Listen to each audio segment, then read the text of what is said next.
16강은요, 사회 불평등 문제와 해결 방안입니다. 자, 사회 불평등 문제 해결 방안 중에서 자, 빈곤 문제와 성 불평등 문제를 정리할 건데요. 자, 보겠습니다. 자, 빈곤 문제죠.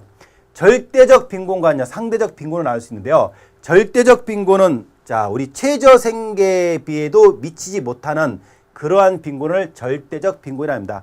우리가 살면서 생존을 위해서 최소한으로 유지해야 될 생계를 유지해야 될 그런 비용들이 있는데요. 그것 자체가 부족한 상태죠. 우리나라 같은 경우는 절대적 빈곤층은 복지라는 제도가 확충되기 시작하면서 점점점 개선되고 있죠. 선진국 같은 경우는 복지제도의 발전을 통해서 점점 개선되고 있지만요. 일부 저개발 국가들 있죠. 우리가 얘기하는 후진국들, 아프리카라든가 동남아시아 국가들은 심각한 문제로 아직도 남아 있습니다. 자, 상대적 빈곤은요, 중위소득 50% 미만을 일반적으로 상대적 빈곤이라 합니다. 다시요, 중위소득 50% 미만이죠. 쭉 소득을 나열했을 때 가운데 소득을 중위소득이라고 하죠. 중위소득 50% 미만을 상대적 빈곤이라고 할 수 있는데요. 한 가게가 소유한 경제적 능력이 그 가게에 속한 다른 가게에 비해서 낮다고 평가되는 그런 상태를 상대적 빈곤이라 합니다. 우리가 일반적으로 상대적 박탈감이라는 말을 쓰잖아요. 남들보다 나는 좀 더 모자란 것 같아. 조금 더 잘 안 되는 것 같아. 뭐 이런 것들을 우리가 상대적이라고 보시고요. 그런 것들을 우리가 상대적 빈곤이라고 하죠. 일반적으로 이 상대적 빈곤은요. 자, 저개발국가, 후진국가든 선진국가든 모두 가지고 있는 것이 상대적 빈곤이죠. 특히 우리가 사회 양극화라는 말을 많이 쓰고 있는데요. 그 사회 양극화 속에서 빈곤에 대한 문제들, 특히 어떤 빈곤? 상대적 빈곤에 대한 문제들이 등장을 하고 있다는 것입니다. 뭐 경제가 고도화되더라도 이런 문제들은 쉽게 해결되는 문제는 아니겠죠. 자, 그러면 이러한 빈곤 문제를 해결하기 위한 방법들이 있죠. 직접적인 지원이 있을 거고요. 간접적인 지원들인데요. 직접적으로는 자녀 양육비라든가 생계비 이런 것들을 우리가 일반적으로 지원하는 것을 직접 지원이죠. 우리가 일반적으로 공공부조라는 걸 다음 장에 배울 건데요. 공공부조 같은 것들이 일반적으로 직접 지원이 되겠습니다. 자, 간접 지원은 뭐 제도를 좀 변화시켜 주는 거죠. 최저생계비, 뭐 최저임금제, 또 교육의 기회 확대, 그래서 기회의 평등을 제공해 주는 것이 간접 지원이죠. 자, 이런 직접 지원과 간접 지원을 통해서 불평등 문제를 해소하는 노력이 사회적으로 필요하겠다는 것입니다.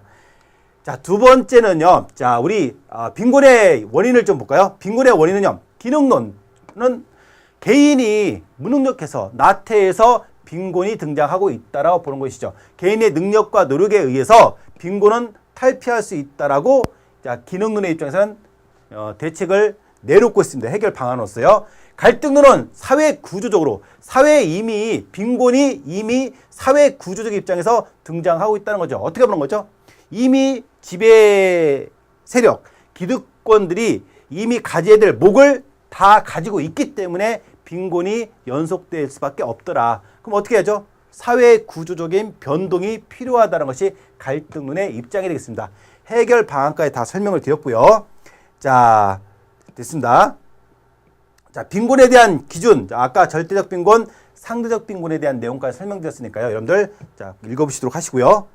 자, 성불평등 문제로 가겠습니다. 성불평등은 일반적으로 남성에 비해서 여성들이 사회적으로, 경제적으로 차별받고 있는 것을 성불평등이라고 볼 수 있는데요. 기능론의 입장에서는 불평등이 왜 등장하느냐? 아직 남녀 간의 역할들이 제대로 체계적으로 정립되어 있지 않기 때문에 일시적인 교란 상태로 성불평등 문제가 등장하고 있다고 보고 있고요. 갈등론은 이미 사회적으로 남성들이 사회 경제적으로 이미 모든 것들을 가지고 있기 때문에 여성들은 그것으로부터 소외되는 과정에서 불평등이 등장하고 있더라라고 보고 있고요. 또 하나는 성차별적인 사회화라는 것이 불평등 구조를 가지고 왔다라고 우리가 문제를 제기하고 있습니다. 자, 해결 방안은요. 뭐 개인적, 의식적 차원도 중요하죠. 뭐 고정관념을 타파하는 것이 중요하고요. 또 사회적, 제도적 차원에서 여성들의 권익이 신장될 수 있는 성차별을 해소할 수 있는 정책적 배려가 필요하더라. 또 하나는 대중매체에서 나타나는 성차별적 내용을 개선하고요. 성불평등 의식을 확산시켜 나가는 것이 무엇보다도 중요하겠다라는 것이 해결 방안이 되겠습니다. 역시 사회 제도적인 구조적인 변화도 물론 중요하지만요. 의식적 차원에서 성불평등에 대한 문제를 해결하는 것이 더 중요하다. 이렇게 설명을 드릴 수 있겠습니다. 자, 우리가 불평등 현상에서 두 가지를 배웠습니다. 지금 하나는 빈곤 문제, 하나는 성불평등 문제를 설명을 드렸는데요. 아직까지 기출, 최근에 나왔던 기출에 나오진 않았지만은 자, 이 불평등과 관련된 시험 문제가 뭘까요? 당연히 그 불평등을 바라보는 관점에 대한 문제가 시험 문제가 나오지 않을까요? 기능론과 갈등론으로 나눠서 그 바라보는 관점에 대해서 올바른 것, 옳지 않은 것을 여러분들이 찾는 것이 중요하겠습니다. 감사합니다.